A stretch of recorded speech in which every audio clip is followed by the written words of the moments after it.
Ok, muchas gracias, licenciado. Muy Les quiero agradecer que cada vez que intervengan, si pueden, instalen su cámara para que yo pueda identificar quién es la persona que me habla, porque a veces no sé quién me está hablando de las pestañas que se me aparecen, entonces no me ubico. Y para tener un mejor pues control y identificación con los estudiantes, pues les agradecería que cuando pidan la palabra, levantan la mano y yo les doy acá la señal para que puedan hablar y me activen su cámara. Pues será en el momento que ustedes intervengan. Les agradecería que intervinieran en las dudas puntuales que tengan para ir avanzando también, porque ya ustedes saben que el extenso del programa, ojalá nos alcance el tiempo. Vamos a tratar no de acelerar, porque como esto lo tenemos que analizar y estudiar. Entonces, en el desarrollo del estudio de la clase, pues vamos a ver esas diferentes cuestiones.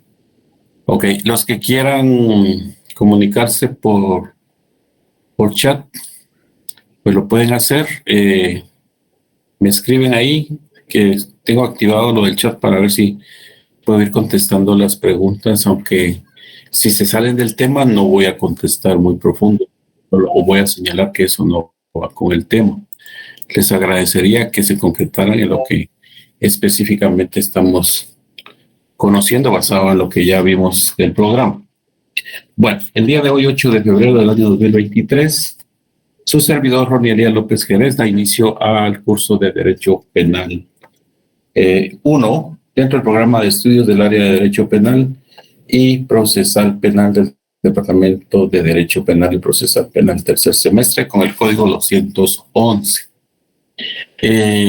Esta clase queda grabada en el sistema de la plataforma virtual que utiliza la Universidad de San Carlos, y para los efectos de la corroboración de las autoridades de la universidad y Contraloría General de Cuentas, queda grabada la presente clase. Empezamos con el derecho penal, y la pregunta es, ¿qué es el derecho penal? Ya la otra clase pasada habíamos visto que una pequeña noción de lo que era el derecho penal. Fíjense que no me puedo poner en pantalla porque si no se me va la señal de la presentación, entonces tengo que utilizar o la pantalla donde yo salgo o la presentación para que ustedes tengan a bien observar. Y lo estamos haciendo de esta manera porque si ampliamos la presentación, pues se me borra la imagen completa de la plataforma, ya no puedo pues verlos a ustedes y saber cómo estamos con las preguntas y dudas que ustedes puedan suscitar. Entonces, la pregunta del guión en nuestro curso es, ¿qué es el derecho penal? El derecho penal, pues es una rama del derecho en general. El derecho en general, ustedes saben, ya ustedes estudiaron introducción al estudio del derecho, ya vieron los principios, categorías y todo lo que se relaciona al estudio del derecho en general. ¿Qué es el derecho? Pues es darle a cada persona lo que corresponde de acuerdo a lo que reclama.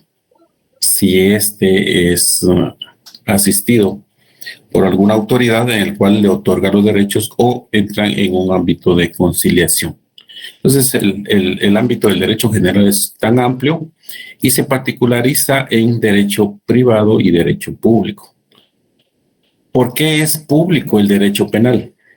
El derecho penal es público porque tiene que ver con todos los intereses que van dirigidos a una comunidad, a una colectividad que es de carácter público. Entonces, es la rama del derecho público, el derecho penal, que tiene que ver con la serie de normas jurídicas que se crean para regular la actividad punitiva del Estado. Eso quiere decir que es de carácter público, tenemos que tenerlo siempre presente, es de carácter público porque tiene que ver con los intereses y valores de una sociedad. La sociedad necesita estar tranquila, la necesidad se genera sus propios anticuerpos, y uno de los mecanismos que sirven para que la sociedad esté protegida es el derecho penal. Entonces es un conjunto de normas jurídicas que provienen del derecho público. Eso lo tenemos que tener clarísimo, que el derecho penal es un conjunto de normas jurídicas que regulan una actividad punitiva del Estado, pero que también tiene que ver con aquellas conductas que de alguna manera el Estado tiene que generar para ejercer un carácter de control y buscar desde luego aquellos principios generales del derecho de mantener una comunión pacífica, estar en una estabilidad social normal.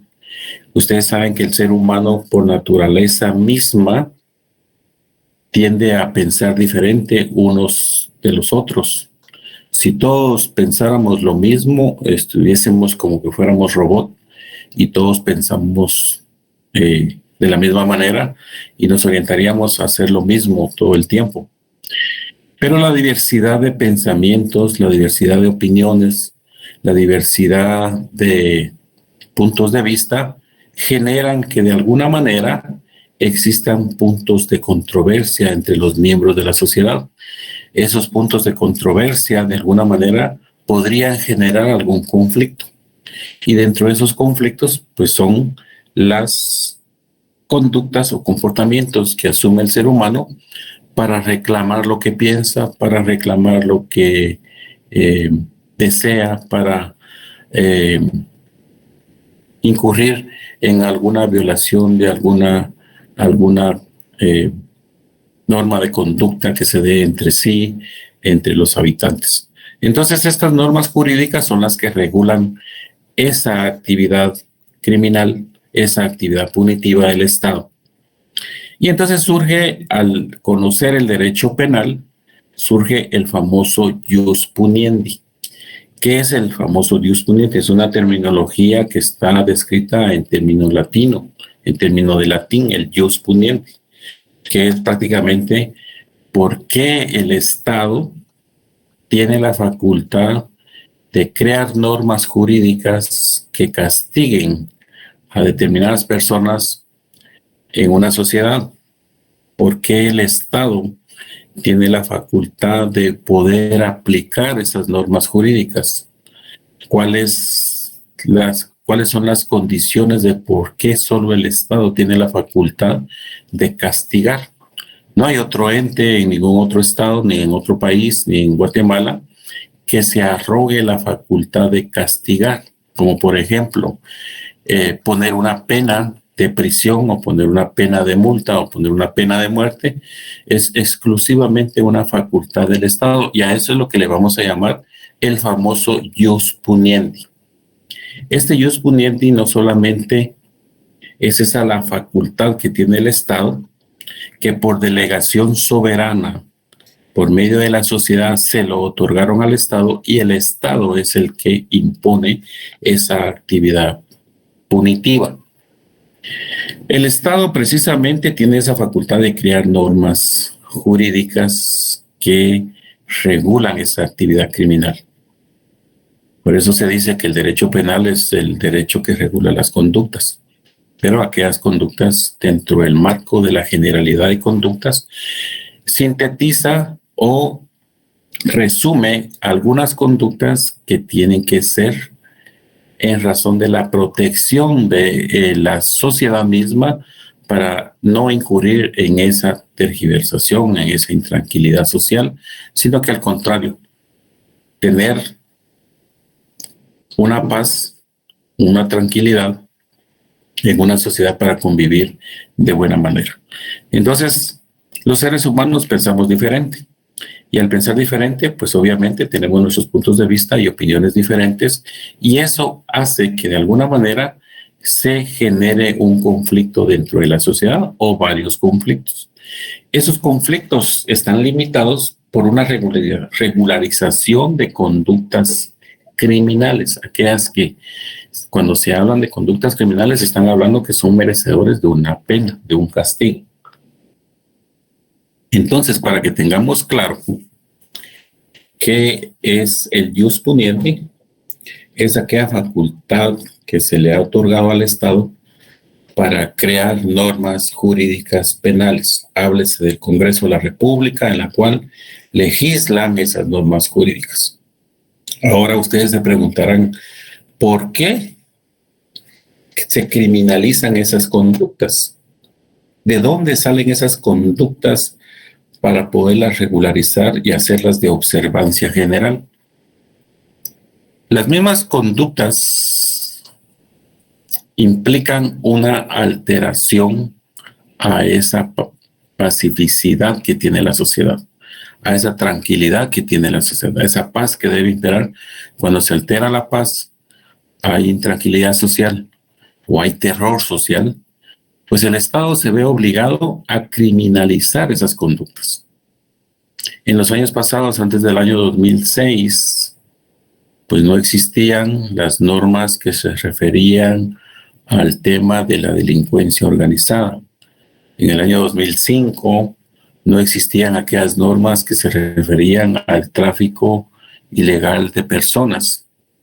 Todavía no conocía de alguna manera cómo era el tráfico de personas y no se sabía cómo era la organización de grupos criminales que formaban una estructura de carácter delictivo. Entonces la sociedad se vio desprotegida al no tener un mecanismo de defensa para poder contrarrestar aquellas conductas que se realizaban afectando el sistema financiero nacional o afectando la tranquilidad social a través de grupos organizados criminales. De tal cuenta de que a partir de esa época se empiezan a crear normas jurídicas, se empiezan a criminalizar todas aquellas conductas que de alguna manera estaban afectando a la sociedad.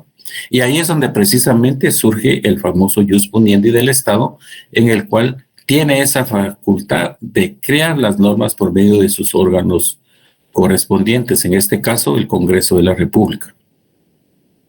Crearon las normas, los decretos determinados para toda esta clase de leyes especiales, algunas reformas al Código Penal, que también crearon figuras, normas jurídicas nuevas, que las incrementaron en el control del Código Penal o dentro del volumen de conductas delictivas que tenía el Código Penal. Algunas se han vuelto obsoletas y el único que puede generar de alguna manera una modificación en estos cambios dentro del marco de su potestad legislativa es el Estado, obviamente a través de los órganos que corresponden. Entonces, ese jus puniendi no solamente es para crear esas normas jurídicas, sino que también para promover la aplicación de esas normas jurídicas y obviamente la aplicación de la pena que traen consigo. Cada vez que se crea una norma jurídica penal, debe pensarse que estas tienen que tener también un anexo que se refiere al castigo, es decir, la pena que se le impone a esa conducta prohibida que se está creando. Porque en el mismo marco del jus puniendi, que es tan amplio este concepto, cuando ustedes están interesados en ver el jus puniendi, yo les recomiendo que se lean dentro de la bibliografía que tenemos, se lean dentro de los autores guatemaltecos, tenemos al licenciado de Matabela y tenemos también al licenciado Hurtado Aguilar. Ellos son dos autores guatemaltecos del curso de Derecho Penal que nos hablan del famoso jus puniendi con toda la amplitud necesaria. Entonces, si ustedes tienen alguna consulta sobre el jus puniendi, por favor, consulten estos libros. Y en materia internacional, yo les recomiendo que escuchen al doctor Zaffaroni, Eugenio Raúl Zaffaroni, que es un autor argentino que de alguna manera amplía un concepto de lo que es el derecho penal. Acá, en el jus puniendi que estamos viendo el día de hoy, Pues muchas veces se piensa que por qué criminalizan tanto, por qué se criminaliza tanta conducta. Ya el derecho penal está en todo punto de vista de los conflictos de la sociedad. Si usted no paga la luz o el agua, el servicio de luz o el agua, de alguna manera se piensa en el derecho penal y se piensa en que si usted no paga las cuentas de servicio penal puede obtener una pena de multa o puede obtener una pena de prisión, si así fuera el caso. Raúl Zaffaroni habla mucho de que casi todo lo quieren convertir en materia penal. Todo lo que pudiera existir se tiene que resolver a través del derecho penal. Y no es precisamente el derecho penal el ente, la figura jurídica encargada de resolver todos aquellos conflictos leves o conflictos menores que pudieran suceder en el marco de la conflictividad social. El no pagar una remisión en EMETRA podría convertirse en una sanción penal.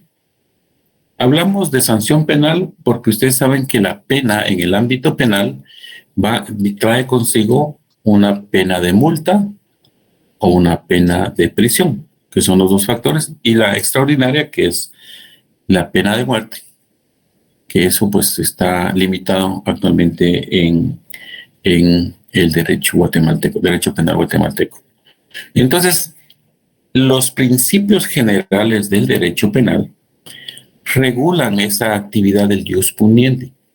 Al Estado se le imponen ciertas limitaciones para que no se exceda en aquellas facultades que se le ha otorgado por medio de la sociedad para que pueda criminalizar cualquier clase de conducta que aún así no sea afectable al ámbito de la sociedad en general.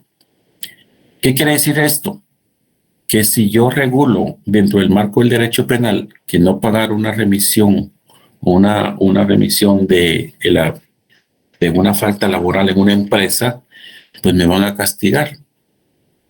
O si yo no pago a tiempo el servicio telefónico, de alguna manera eso se puede convertir en una pena dentro del marco del derecho penal, sabiendo de que hay infracciones que no se pueden regularizar de esta manera. ¿Hasta dónde? Esto lleva consigo para que ustedes vayan entendiendo hasta dónde puede el Estado criminalizar conductas. Actualmente sabemos que dentro del marco de las comunicaciones existe la comunicación virtual. Dentro de la comunicación virtual hay innumerables actividades de las personas que pudiesen aprovecharse para poder cometer de alguna manera algún tipo de ofensa entre sí, que de alguna manera podría afectar y significar un peligro social que es necesario de alguna manera criminalizar esa conducta. Por ejemplo, alguien se apodera del control o la clave o el password de un acceso a Facebook o a un acceso a la comunicación virtual, háblese de todas las plataformas que existen, y se entera de ciertas informaciones o situaciones íntimas o privadas que tiene la otra persona y podría como consecuencia generar una ofensa grave que podría afectar al resto de la sociedad. Pues ahí es donde podría actuar el derecho penal y empezar a criminalizar toda clase de actos que vayan dirigidos a una ofensa social. Vamos a parar un poquito aquí con José Sanabria, que me ha estado levantando la mano. Sí, José. Doctor, muy buenas noches, gusto saludarle. Aquí solamente haciendo una pequeña acotación que en algunos contextos particulares el derecho penal considerar el tema de la última ratio como proceso, digamos, debiendo existir un proceso previo, por ejemplo, en el área administrativa, por ponerle un ejemplo, ¿verdad? Digamos, pero eso depende del contexto, solamente. Sí, ratio se da en la aplicación del derecho penal. En este momento, pues nos estamos refiriendo a la creación de aquellas normas. ¿Cómo es que nacen esas normas que tiene la facultad del Estado? En la última ratio se podría determinar en la aplicación del derecho penal en el sentido de que si existe un procedimiento previo menos grave que puede resolverse de la mejor manera, ya sea en el ámbito civil o en el ámbito administrativo. Por ejemplo, aquellas conductas que se asumen en las empresas privadas en contra de un trabajador que tomó sin autorización algún tipo de producto y se convierte en un tipo de hurto.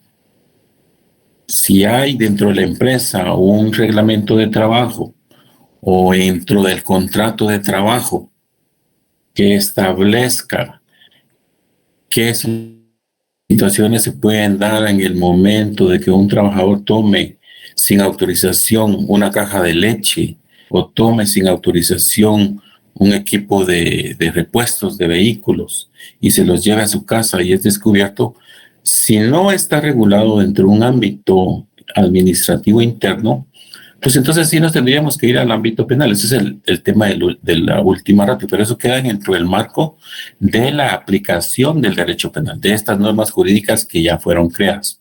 Si existe un procedimiento administrativo en la ley de lo contencioso administrativo o existe un procedimiento específico en el código laboral o en el derecho mercantil o en el derecho civil, pues tendríamos que agotar estas instancias primero antes de irnos al derecho penal. ¿Por qué?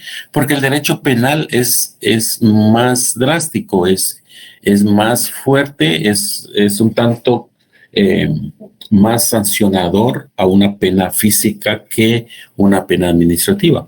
Una pena administrativa pues no va a dejar de pasar de aplicación de una norma.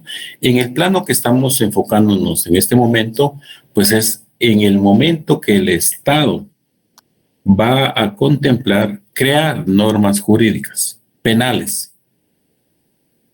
Si en esto ya ha estudiado y ha analizado que hay procedimientos específicos en donde no se puede sancionar dos veces, entonces dentro del marco de la creación del ius puniendi, entonces tendrías que tomarse en cuenta esto ya está regulado dentro del ámbito administrativo y no podríamos generar una norma jurídica penal nueva con respecto a un procedimiento administrativo ya existente. Me explico.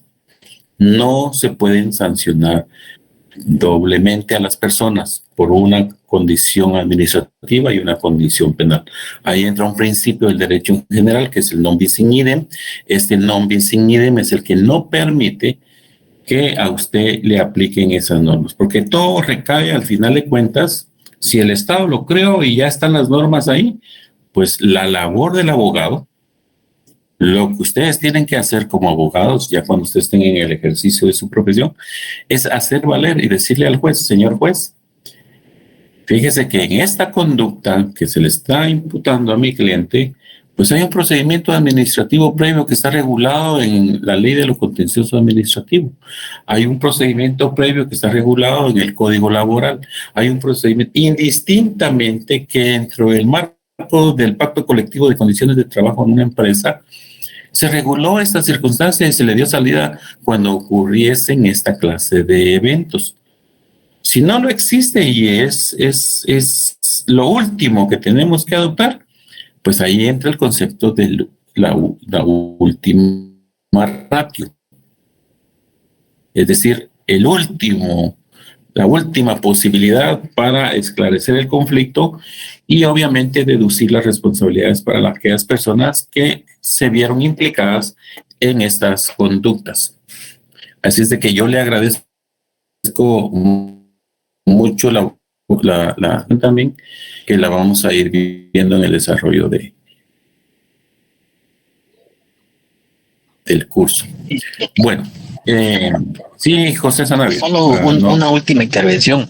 Ese caso que usted está mencionando de la doble, el non bis in idem, ¿verdad? Que es la doble aplicación de una pena, y lo vemos en el artículo 419 bis del Código Penal, ¿sí? Concordado con el artículo 20 de la Ley de Probidad, ¿verdad, doctor?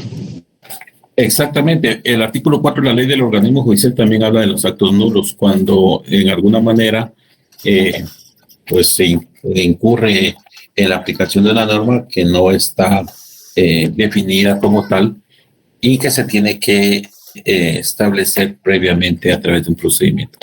Para continuar, tenemos el señalamiento de que el jus puniendi tiene la facultad de castigar. Cuando hablamos de este concepto es cuando estamos hablando de la pena. La pena, el único ente que tiene el derecho para castigar es el Estado a través de la normativa que corresponde, en este caso la normativa penal y la normativa procesal penal, que son los que llegan a determinar violador de aquella norma jurídico penal, pues es el directamente vinculado y que tiene un grado de culpabilidad y resulta ser el autor responsable de esos hechos de los cuales se hace merecedor a ese castigo. El único ente que puede castigar es el Estado. No se puede atribuir a una empresa privada, no se puede atribuir a un ente distinto, a un ente internacional, sino que únicamente es el Estado. En algunos países, pues han determinado que en algún momento la facultad de poder castigar la determina una entidad ajena al Estado, pero eso pues es dentro del derecho penal moderno, el derecho penal que se está determinando en algún momento en una ideología distinta, pero en Guatemala, y dentro del derecho procesal, el derecho penal guatemalteco, la única entidad jurídica reconocida por la Constitución Política de la República de Guatemala y las demás leyes es el Estado el que tiene que emitir ese castigo, obviamente pasando todos los procesos que se establecen de conformidad con la ley.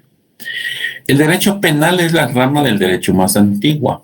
Sus compañeras de fórmula, que son la criminología y la filosofía del derecho, pues nos hablan de cómo fue que se evolucionó el derecho penal, cómo se empezó a castigar entre sí a las personas que cometían de alguna manera algún acto que no estaba acorde a la comunidad o al ámbito en el cual convivían las personas.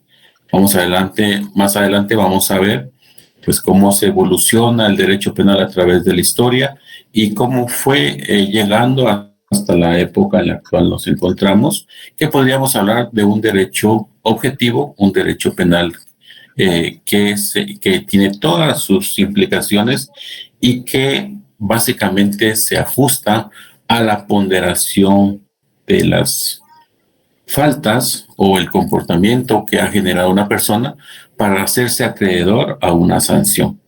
Entonces, dentro de la rama del derecho penal, pues vamos a encontrar que el derecho penal es una rama del derecho que viene desde hace mucho tiempo, al igual que la criminología y la filosofía del derecho.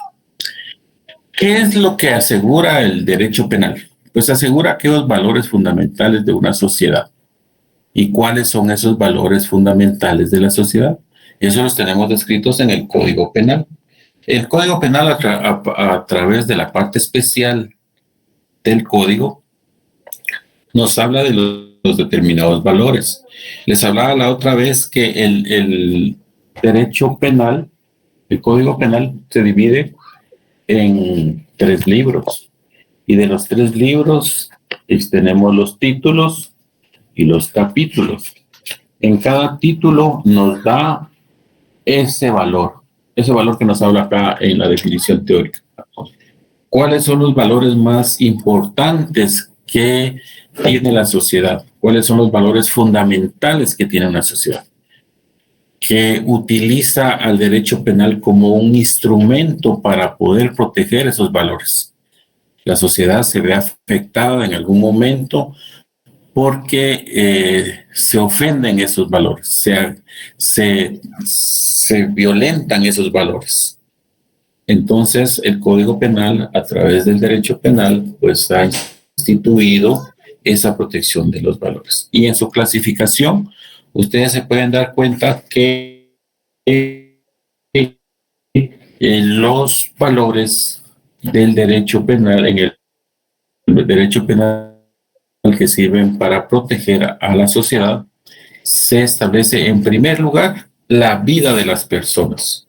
Si ustedes se dan cuenta, en el título primero nos habla que el valor jurídico tutelado, el que tutela el Estado a través de la normativa dentro del derecho penal, en principio es la vida, que tiene concordancia precisamente con la Constitución Política de la República de Guatemala, que nos establece que uno de los deberes del Estado es la protección de la persona humana. Artículo 1 de la Constitución de la República nos habla que el Estado se organiza para proteger a la persona. Entonces, dentro del derecho penal tenemos entendido que el valor fundamental que protege en primer lugar el derecho penal es la vida de las personas. Ya posteriormente ya vendrán los otros valores que ya ustedes irán conociendo, como lo es la integridad de las personas, como lo es la seguridad sexual, como lo es el patrimonio y toda una serie de valores que ustedes van a ir viendo a través de los títulos y capítulos que establece el Código Penal. Eso pues lo detalla en su libro Raúl Carrara, en el estudio de la parte especial del derecho penal, en donde se profundiza cuáles son aquellos valores y por qué se contemplan esos valores. Para darles un ejemplo así somero, porque es mucho el contenido que tenemos que ver, es que estos valores que protege el derecho penal van coincidiendo precisamente con los valores que a nivel jerárquico la Constitución Política de la República protege. De tal cuenta que la vida, como decía, es uno de los principales valores que tiene que tener. Hay otros valores como el valor al honor de la persona, la seguridad sexual, la libertad de intimidad sexual, que ustedes pueden ir viendo en el Código Penal en la parte especial, exclusivamente en el libro segundo. Sí tiene levantada la mano José Sanabria, ¿verdad? Se me olvidó bajarla, doctor. Bueno, ok, perdón. Ok, estamos bien.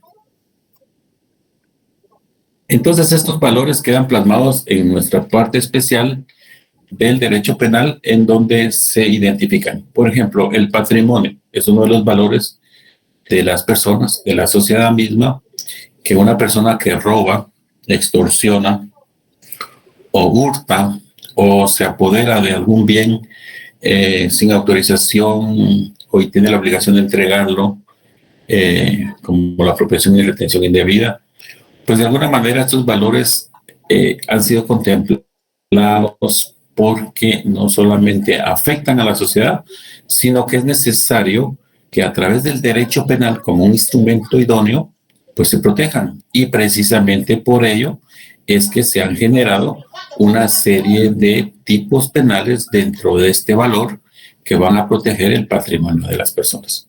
Si bien es cierto, el artículo 39 y 41 de la Constitución Política de la República hablan del derecho de propiedad y está inmerso esta protección, el derecho penal a través del código tiene que ir concatenado en el mismo sentido con la Constitución Política, tomando en cuenta que las leyes constitucionales pues son superiores a las normas jurídico-penales.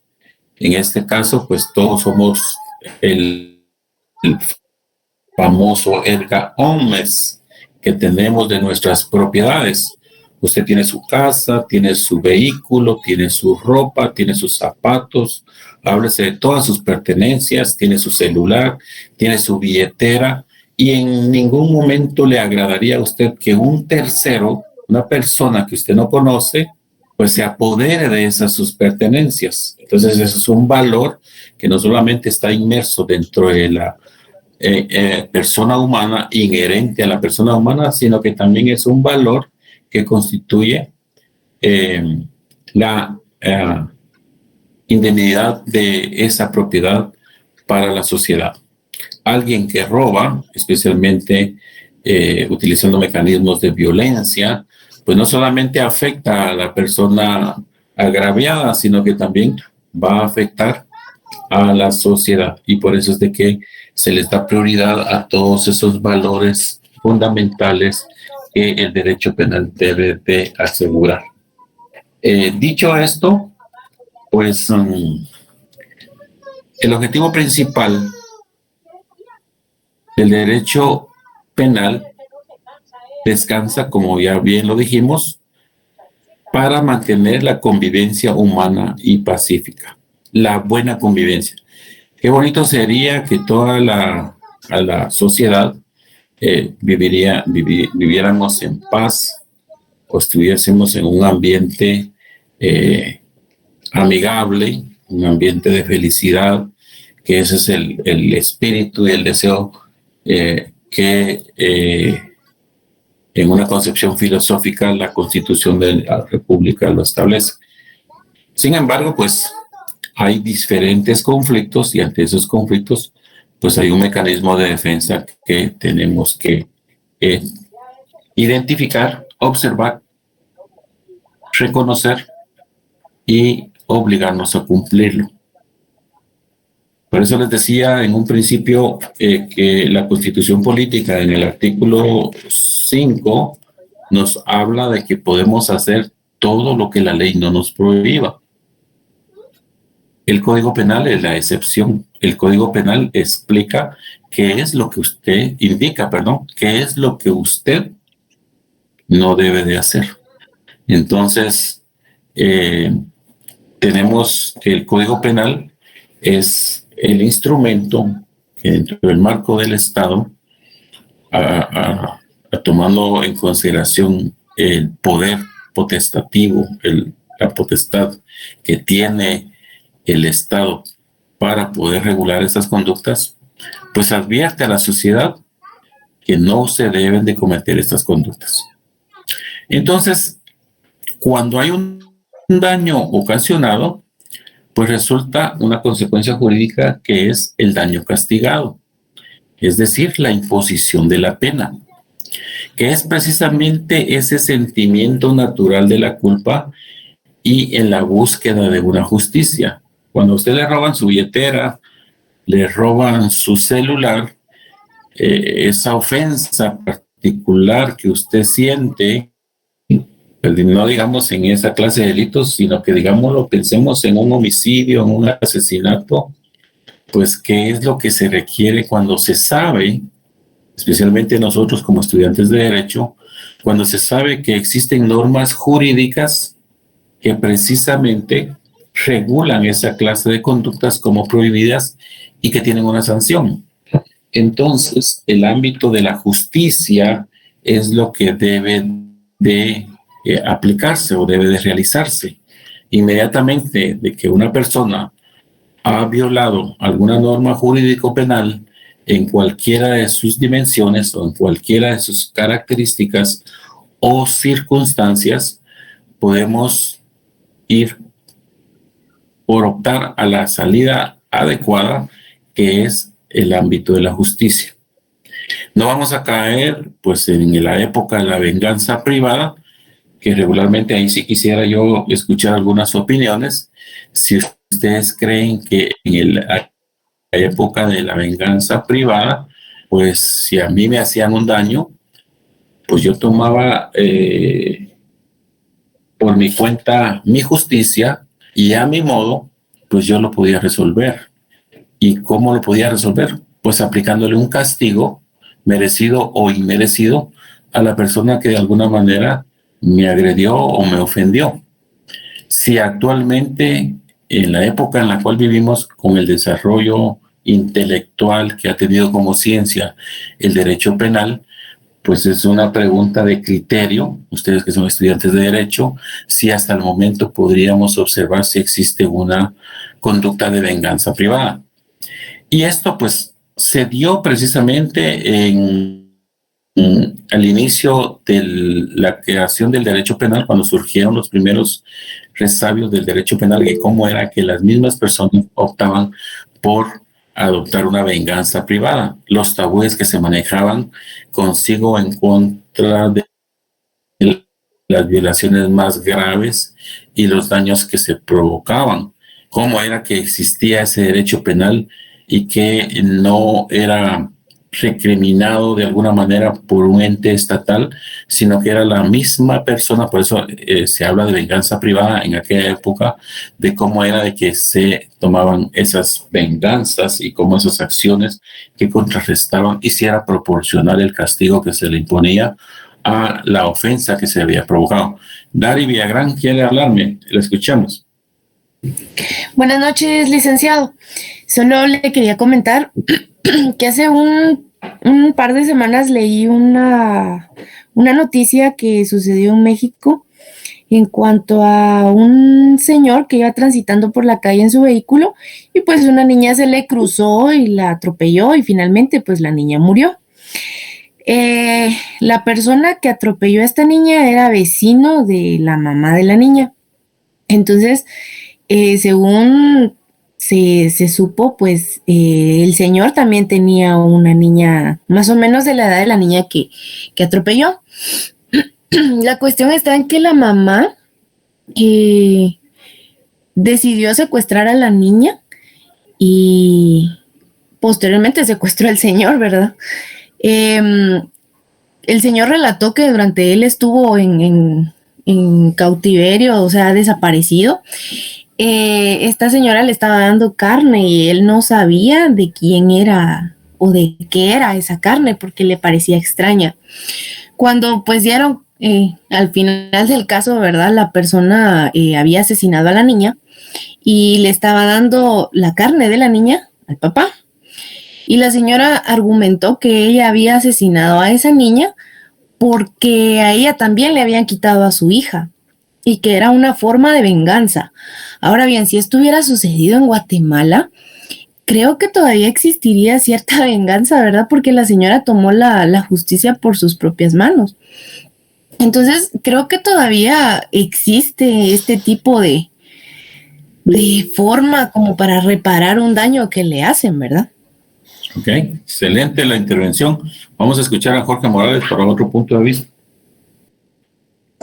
Sí, licenciado, yo desde mi punto de vista, como usted comenta, pues considero que el tipo de castigos en poblaciones pues mayas, ¿no? Que son los famosos castigos mayas, pues son en sí parte de venganza privada, en el hecho de cuando ya la policía, los elementos pues de seguridad social se intentan meter y pues ellos ya no les permiten agarrar pues al sujeto que cometió X o Y delito, ¿no? Entonces, desde mi punto de vista, yo eso también lo veo como una venganza privada. Ok, muchas gracias. Muchas gracias. También nos está pidiendo la palabra Alex Estuardo. Claro que sí, licenciado, muy buenas noches. Con referencia a la situación que comentaba la compañera, ¿verdad? Pues a mi pensar que la señora eso, digamos, fue más allá porque en cambio el señor que atropelló a la niña, o sea, para mí cometió un solo delito que es homicidio culposo o algo así, si no estoy mal, pero la señora lo que fue aparte que cometió un homicidio, pues cayó en un secuestro, entonces fue más allá de lo que se tenía que hacer, ¿verdad? Es mi punto de vista, ¿verdad, licenciado? Claro, muchas gracias. Cement y Maribel Martínez después, con su intervención, los escuchamos. Joaquín Cement.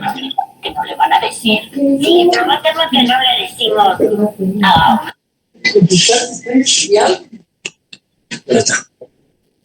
Buenas noches, solo hablando de lo de la venganza, ¿verdad? Así a grandes rasgos, no sé, dejar en el tintero.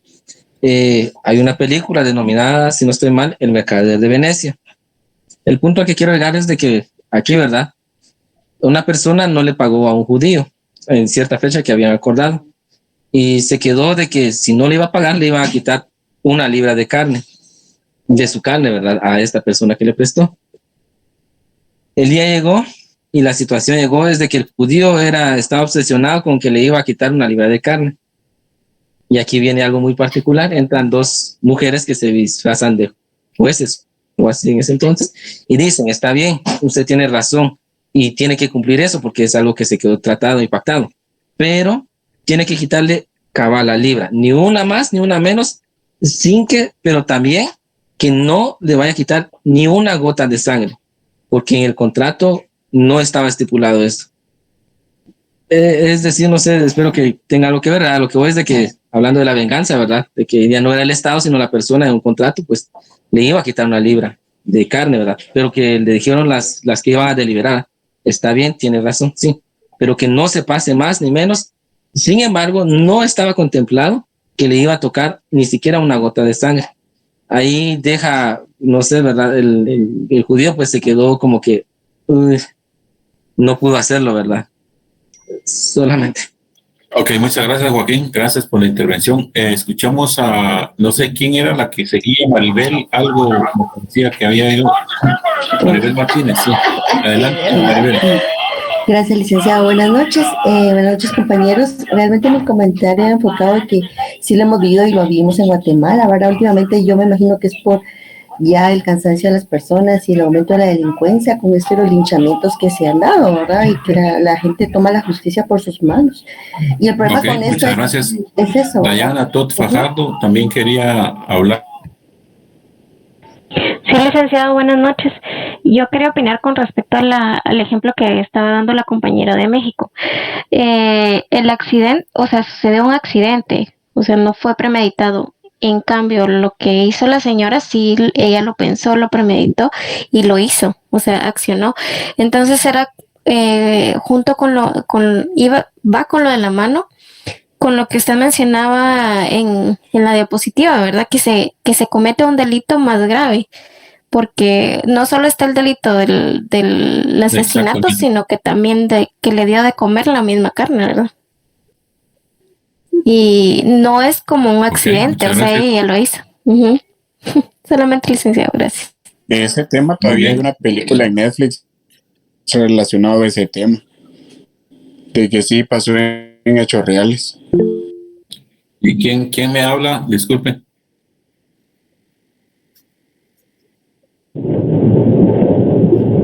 Pamela Cutiño.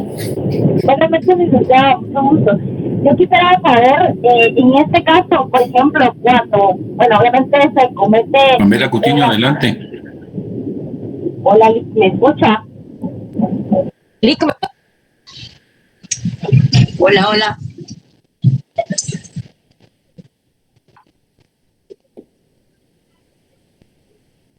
Fíjese que lo escucho entrecortado. ¿Podría repetir nuevamente lo que está planteando?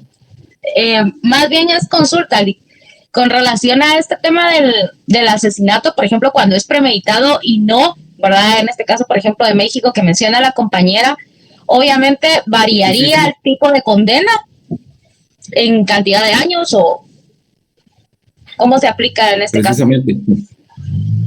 Ok, va. Les agradezco mucho a los que han intervenido. Por efectos de la celeridad del curso, vamos a continuar.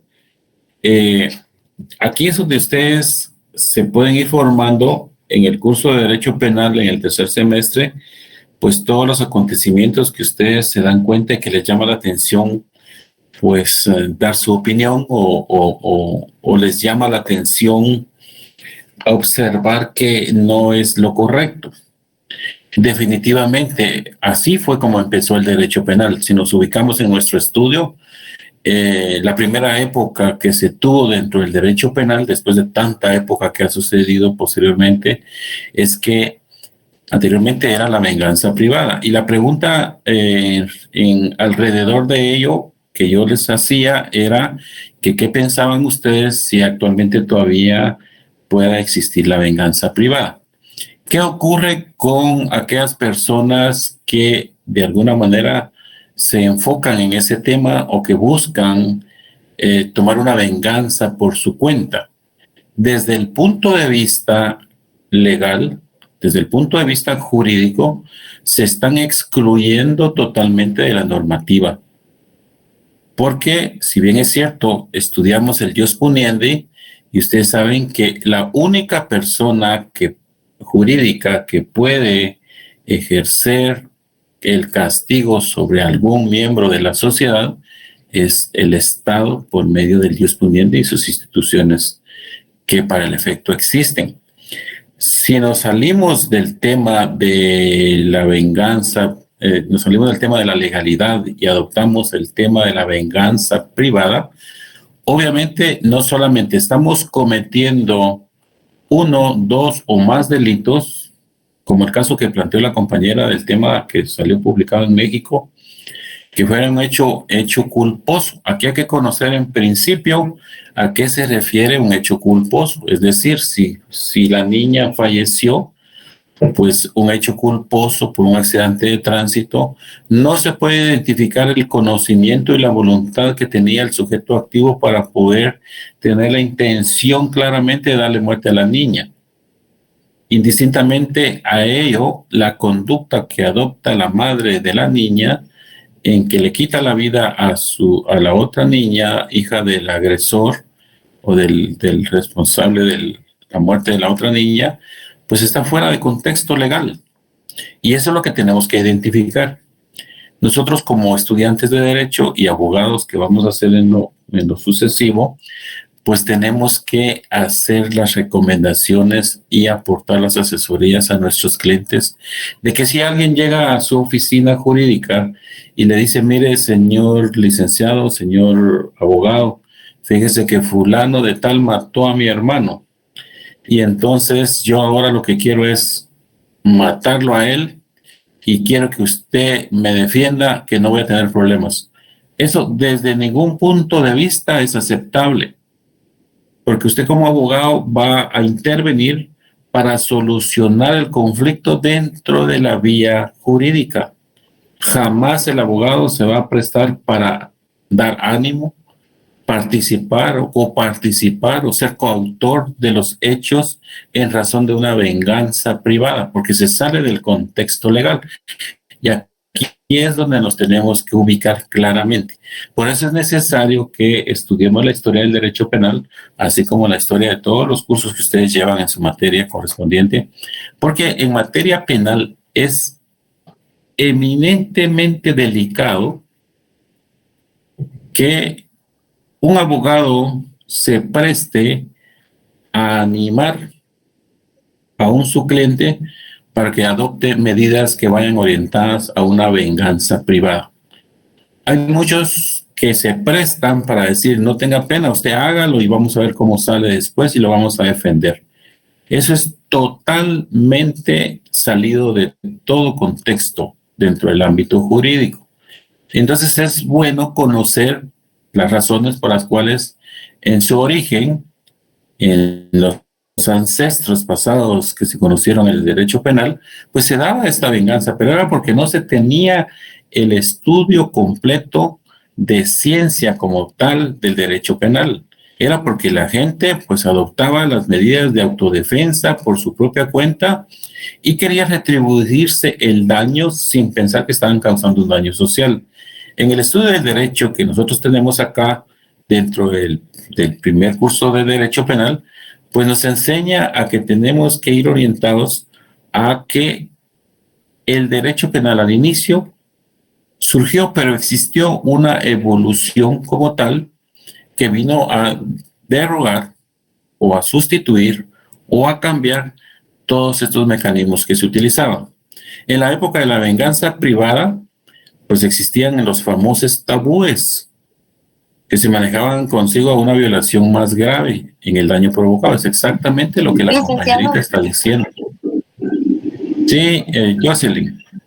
Perdone, licenciado, que lo interrumpa. Solo es que fíjese que yo estaba anotando lo que estaba diciendo usted, pero fíjese que me quedé atrapada en una parte, que la única persona o el Estado es el mediante que puede castigar o imponer una pena.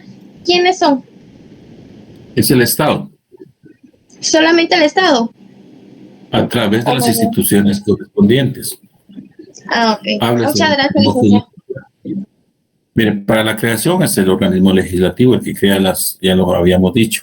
Y para la aplicación, pues es el organismo judicial el que aplica. Artículo 263 de la Constitución Política de la República, les encargaría que lo leyeran y le dieran una leída así despacio y se van a dar cuenta quiénes son las personas por medio del Estado las que resuelven los conflictos y aplican una pena, especialmente en el ámbito del derecho penal.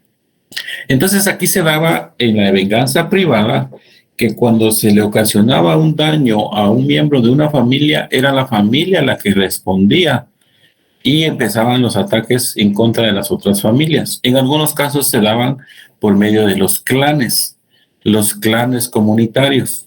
Alguien ofendía, le robaba o mataba o qué sé yo, hería a alguien de un clan, pues se acogía a su clan y este clan en venganza privada pues generaba la guerra de otro clan.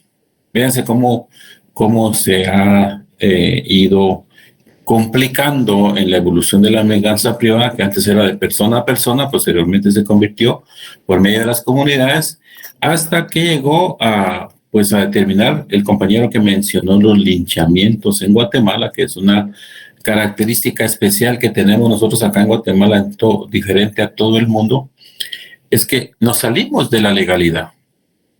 Nadie puede hacer justicia por su propia mano, sino que tiene que encomendarla a las autoridades correspondientes para, en efecto, poner la denuncia ante la policía, poner que el Ministerio Público, que la policía no hace nada, pues será otra leyenda y eso lo tenemos que discutir en otro ámbito. Pero en principio, un abogado jamás va a recomendarle a su cliente que acoja una venganza privada y que le hable a su mara o que le diga a su comunidad que lo que tienen que hacer es linchar a ese tipo. Una gallina iba caminando en una comunidad, lo hicieron pagar la gallina y querían la gallina viva otra vez. Y si no, lo linchaban. Eso es salirse de la legalidad, no entender. Es cierto, hay delitos leves que se convierten en el ámbito del derecho privado dentro de las comunidades indígenas. Artículo 65 del Código de la Constitución Política de la República, que nos hablan los derechos de los pueblos indígenas en cuanto a sus costumbres y convivencias que tienen en sus comunidades. Estos delitos leves son los que pueden resolver ellos dentro del ámbito de la costumbre, pero aquellos delitos que perjudican aquellos valores fundamentales que hemos visto, que están descritos en la parte especial de nuestro derecho penal, pues esos tendrán que someterse a la jurisdicción ordinaria. Esta jurisdicción ordinaria es la que se encarga, obviamente, de hacer las averiguaciones correspondientes, háblese del Ministerio Público y háblese de toda la temática que se utiliza en un proceso penal para poder determinar si aquella persona a quien están acusando, pues es el que resulta directamente culpable de los hechos que se le imputan y que consecuentemente resulte acreedor a una pena o a un castigo. Pero no se pueden tomar decisiones por comunidades unilateralmente. Estos linchamientos, obviamente, desde ningún punto de vista pueden ser calificados como aceptables. Tenemos una crítica a nivel internacional por esta clase. Gracias a Dios ya no ha pasado, pero hay acciones muchas veces de comunidades que sin pensar, aquí se falta a la proporcionalidad que habla el derecho penal, ya en su momento lo vamos a ir viendo en cuanto a los principios, en cuanto a castigar a la persona acorde al daño causado. La persona que ha cometido un hecho que supuestamente sea criminal, tiene que serle aplicada una pena acorde a ese hecho criminal. Y precisamente por ello fue que existieron las escuelas dentro del derecho penal en el estudio de la criminología en cuanto a cuáles eran los castigos necesarios que habían que imponérsele a aquellos hechos que se habían cometido en razón de una actitud grave o una actitud leve. Así es de que todo ello es ilegal y no podemos entrar nosotros en una venganza privada. Pero ¿qué me alegra? que de alguna manera ustedes ya estén poniendo atención en los comentarios periodísticos o los diferentes pasajes que se dan en el contorno de la vida, porque ese es el interés que nace. Y les agradezco a todos los participantes, pues es el interés de tener y asociarlo con el estudio que ustedes están llevando ahora en su carrera de abogado. Esos son precisamente los primeros actos de orientación y ilustración que ustedes se dan a sí mismos, porque entonces dicen, bueno, no estaba permitida la venganza privada y esta señora está cometiendo una venganza privada, como el otro que presentó el compañero que dijo que había en una serie de Netflix que también había salido eso.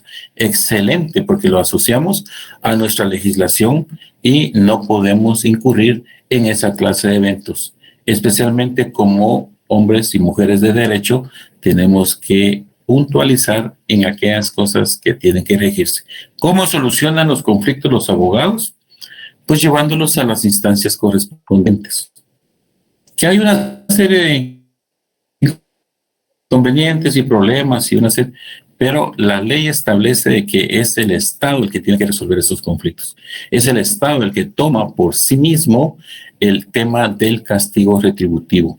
En ese sentido, vamos a ver más adelante, pues, cuál es la retribución de la pena en cuanto a el castigo que ejerce. Pero mientras tanto, ya identificamos, y que para quedar claro y ir concluyendo en estos puntos, es que ya sabemos que es el Estado, como persona jurídica, la que está encargada únicamente de esa potestad punitiva, así como de la creación de las normas, también la aplicación y la ejecución de las penas. Les recomiendo de sobremanera que me lean el artículo 263 de la Constitución Política de la República, porque aquí está básicamente lo que estamos leyendo en lo que es la Administración de Justicia. ¿Qué es lo que se quiere impartir esa justicia? Darle al que le responde lo que se merece y retribuirle lo que corresponde también a la persona afectada, indistintamente de la sanción social. Actualmente en el derecho penal ya no se observa una lesividad particular, se observa en los delitos de acción pública, que eso ya lo van a ver ustedes en derecho procesal penal, la afectación que se tiene a la sociedad más que la afectación que se tiene a la persona en particular.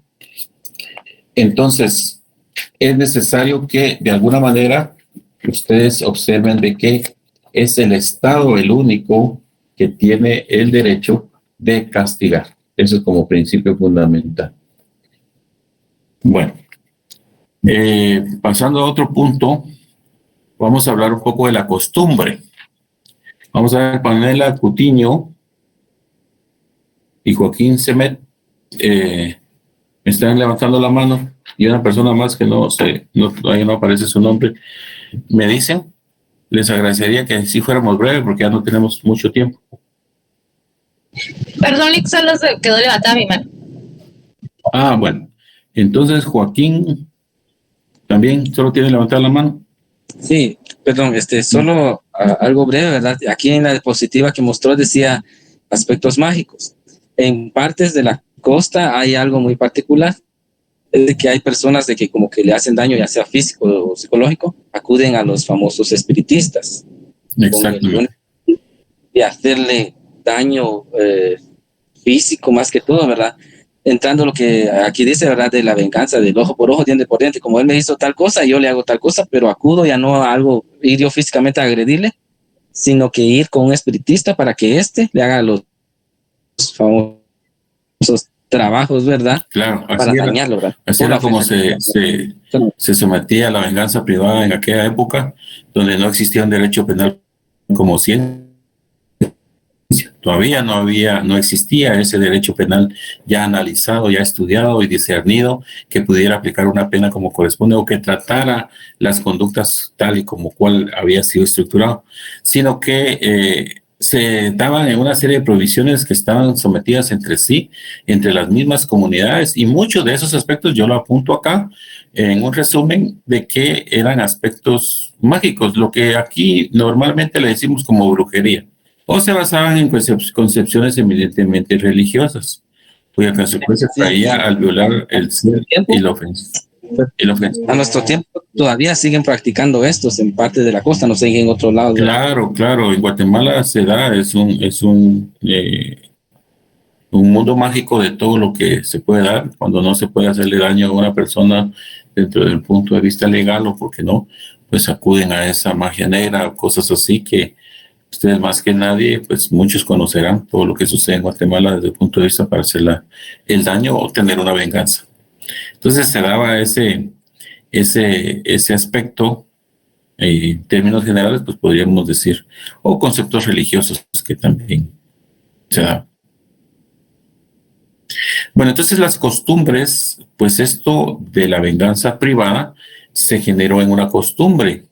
Ya era común que cuando afectaban a un miembro de una familia, pues se daban guerra entre familias. Si se adoptaban guerras, afectaban a un miembro en particular de una comunidad, pues se generaban las guerras entre la familia y eso dio lugar a un desarrollo de la venganza privada al máximo que llegamos hasta la época de la ley del talión, el ojo por ojo y diente por diente. Es una frase que comúnmente nos la recuerdan nuestros abuelitos.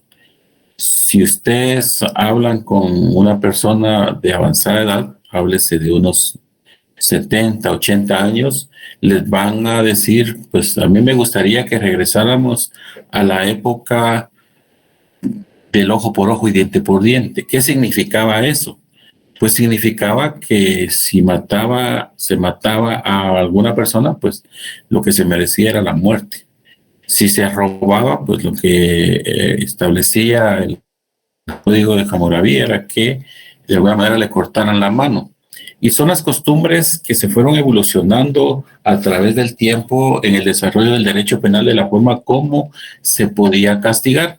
En este caso hacen una observación, Cuevo Calón, Eugenio Cuevo Calón, si ustedes lo tienen, es una enciclopedia que habla mucho del ojo por ojo y diente por diente en el sentido de que el primer código que se creó en el ámbito de materia penal regulando algunas conductas era el código de Hammurabi, en donde su enfoque especial era precisamente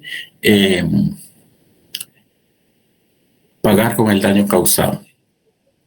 Si se mataba, pues había que matarlo. Y tomaba la decisión las mismas personas agresoras. No había autoridad hasta ese momento que determinara ello.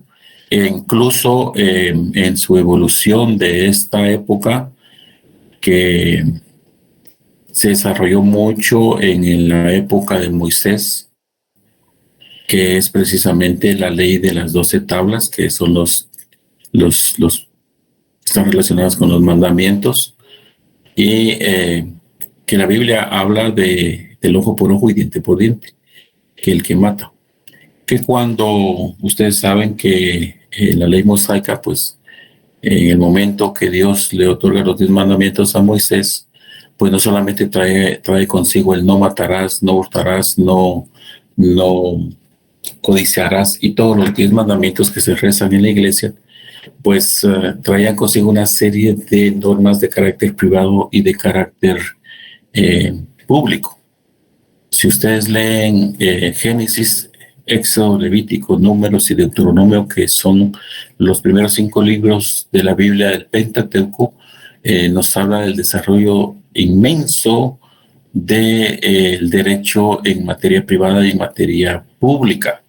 No solamente nos habla de los 10 mandamientos que dice la Biblia y que conocemos todos, sino que nos habla de una serie de normativas que van enfocadas precisamente a aquella persona que si hurtaba un buey, pues tenía que pagarlo con otro buey. Si había un buey en materia privada que circulaba por el territorio de una persona o la propiedad de una persona y caía a un barranco, pues el dueño del barranco lo tenía que retribuir. Y una serie de elementos de composición que se dieron, que yo les invitaría a que dieran una revisadita si tienen algún acceso con Eugenio Cuevo Calón en la parte especial, en la parte general de los libros de de Cuello Calón, pues nos hablan de esta clase de disposiciones que vinieron a regular pues todas estas clases de normativas posteriormente, donde la composición era que el daño causado pues era el daño cobrado, el daño retribuido.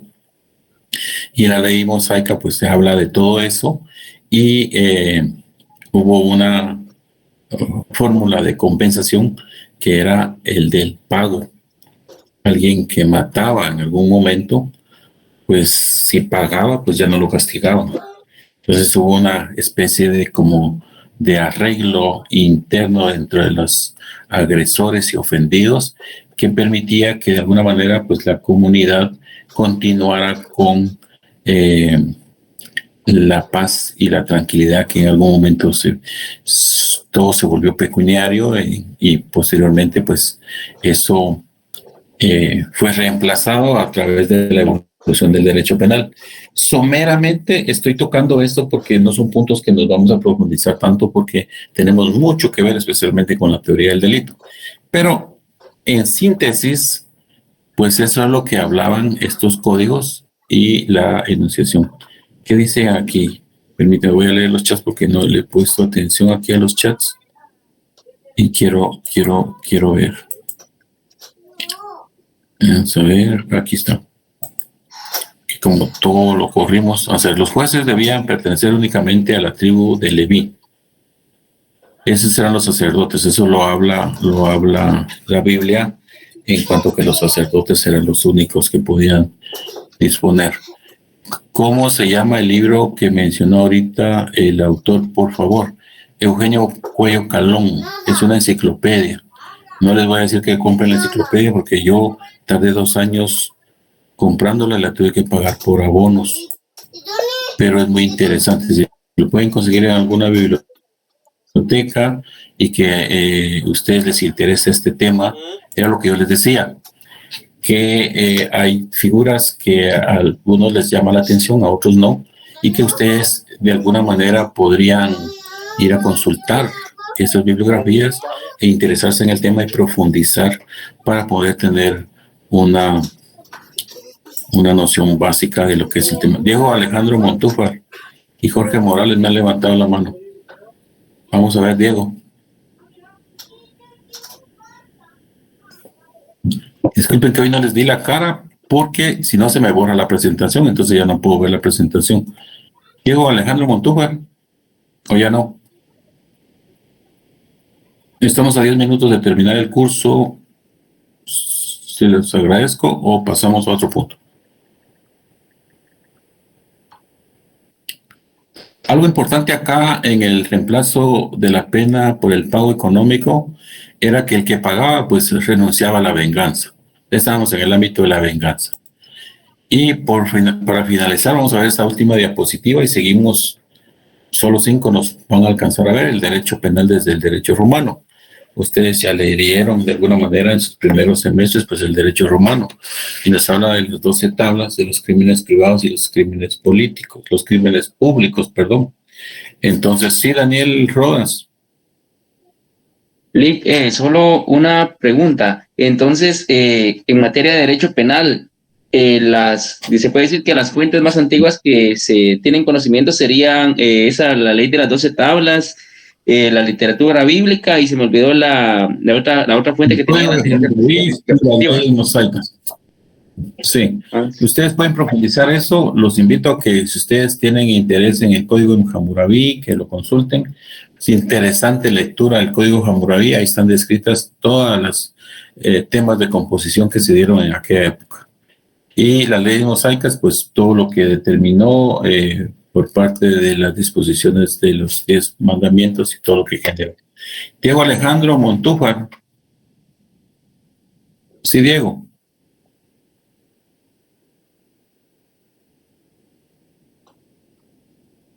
Aló, Diego Alejandro, ¿me está levantando la mano? Bueno, Jorge Morales. Sí, licenciado, una consulta en cuanto al hecho de la brujería, ¿no? Como comentaban los compañeros y como comentó usted, ¿eso podría tener alguna reprimenda en cuanto al derecho penal o no tendría ninguna? situación. Mire, hasta el momento, eso lo vamos a ver ahorita cuando entremos a la época de la Inquisición, cuando fue la iglesia la que tomó el control y sancionó a las brujas. Se van a dar cuenta y cómo quedó en la actualidad, si es o no sancionable esas prácticas de espiritismo o de brujería en el sistema inquisitivo de la iglesia, la época donde la iglesia toma el control, que lo vamos a ver ahorita después de esta diapositiva. Pues ellos homologan el pecado con el delito y es la iglesia la que toma el control del Estado, y todo aquel que peca o blasfema pues es considerado como delito. Es lo que hablábamos al inicio, que hasta dónde el Estado podía de alguna manera crear figuras delictivas por blasfemar o por no recibir la comulgación en la iglesia cada 8 días. ¿Se podría sancionar eso de forma penal? Pues la iglesia lo hizo en su momento, y eso nos da un ejemplo de cómo fue la evolución del derecho penal y cómo se ha ido proyectando hacia épocas futuras y cómo se encuentra en la actualidad. Actualmente pues no hay ninguna norma jurídica que sancione pues esos ejercicios o prácticas hechiceras o de brujería o algo. No hay en el Código Penal algo específicamente que pueda criminalizar esa conducta, aunque sí la existió. Y en la evolución del derecho penal se ha ido disminuyendo esa condición, como fue tomada en cuenta en la época de la Inquisición. Bueno, entonces el derecho penal desde el derecho romano nos habla de una época de la República y de los delitos privados que eran aquellos delitos eminentemente leves, y los delitos graves eran los que correspondían al derecho público. El derecho romano se identifica para hacer esta distinción. Actuaban por decisión del emperador en una jurisdicción ordinaria. Ustedes saben que el derecho romano pues se deriva de las 12 tablas, y precisamente pues ese adoptado nuestro derecho penal está orientado a un derecho que proviene del derecho germánico y el derecho romano. Las mismas conductas o tipos penales que utilizaron en aquella época los romanos, pues son las que consecuentemente han venido a parar a todos los países latinoamericanos, en especial a Guatemala, y son los que de alguna manera nos regulan la parte del homicidio, los delitos contra la vida, integridad sexual, seguridad sexual y todos aquellos que ahora tenemos regulados. Entonces el derecho romano fue parte de una época de evolución del derecho penal en donde se empezaron a hacer las consideraciones de la proporcionalidad. La proporcionalidad era que en cuanto al delito llevado a cabo, pues era merecedor de una pena susceptible a ese daño que había provocado. Es decir, tenía una combinación entre lo que era el delito y la pena. Es el momento en el cual se empieza ya de alguna manera a surgir los primeros indicios de proporcionalidad. Recuerden que en la época de venganza privada llegamos a una composición como una evolución que se había considerado en determinado momento, pero ya en el derecho romano ya entramos en un análisis de proporción. Posteriormente, pues en la Edad Media ya el derecho penal evoluciona y desaparece prácticamente lo que impuso el derecho humano de la proporcionalidad, y ya pasa a una transición de lo que corresponde al señor feudal, que era el que fortalecía su poder y que era el que disponía de los castigos para los feudos en cuanto al régimen de su ámbito territorial, de tal cuenta de que el señor feudal era el que imperaba en determinada área territorial para poder imponer su poder y su potestad. Era el dueño de las tierras el que determinaba cuál era la fórmula de castigar. En esta época se observó, pues de alguna manera, algún tipo de tortura, el fomento de la esclavitud ilegal y toda esa serie de situaciones que ustedes de alguna manera, pues, podrían profundizar también en el ámbito del estudio de la evolución del derecho penal en la Edad Media. Hay muchísima información de cómo el señor feudal era el que de alguna manera pues ponía sus normas y establecía que el que quería trabajar dentro del ámbito de su jurisdicción territorial, pues se tenía que acoger a lo que este señor ordenaba o emanaba según sus regulaciones. Era el máximo poder, y es donde prácticamente en el derecho romano que se había iniciado ya una determinación de proporcionalidad, pues se deja a un lado. Y dentro de esto, de la época de la Edad Media, pues hay una invasión de los bárbaros inconformes con muchas normativas internas particulares que utilizaban los feudales, y arrasan con prácticamente toda la estructuración que se tenía en términos regionales. Y pues ahí es el momento donde surge la intervención de la Iglesia ante la lucha contra los bárbaros, y es la religión católica la que empieza a predominar con el inicio del sistema inquisidor que hablábamos, que acá es donde caemos a lo que los compañeros decían. En el derecho canónico, pues proviene precisamente del poder que toma la Iglesia y que se transforma en el ente que es el que dispone de ese ius puniendi que hablábamos al inicio, pero dentro de un sistema inquisidor. Aquí es donde precisamente se ejecuta la persecución penal en contra de las brujas, en contra de los hechiceros, en contra de todos aquellos que tengan que ver con la magia negra y una serie de situaciones que van en contra de la moralidad religiosa católica. El sistema inquisidor es el que predomina y se configura el delito con el pecado. La Iglesia pasa a tomar el control del Estado. Compañeros, estoy para finalizar. Dejo en el uso de la palabra, nos quedamos en la diapositiva número 7. Esto